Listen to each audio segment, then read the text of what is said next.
Sugatan ng driver ng SUV matapos madisgrasya sa Bantay, Ilocos Sur. Tutukan sa report.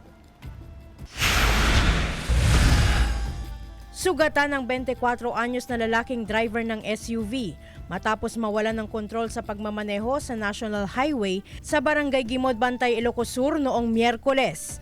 Napunta umano ang SUV sa kabilang linya ng kalsada habang binabagtas ang daan hanggang sumalpok ito sa road signage at dumiretso sa konkretong bakod. Ayon sa PNP, nakainom ang driver ng SUV nang mangyari ang insidente. Sugatan ng driver na wala pang pahayag. Nagkalat naman sa daan ang mga kargang pintura ng elf truck na ito sa Barangay Mabini, Baggao, Cagayan hapon noong Lunes. Hindi raw nakayanan ng elf truck ang paakyat na bahagi ng kalsada hanggang napaatras ito at nawalan ng kontrol hanggang sa bumaliktad. Dinala sa ospital ang sugatang driver at 2 pahinante na wala pang pahayag. Nayupi naman ang harapang bahagi ng pick-up na yan matapos mahulog sa may 30 metrong lalim na bangin sa Barangay Baan, Cayapan, Nueva Vizcaya gabi noong Martes.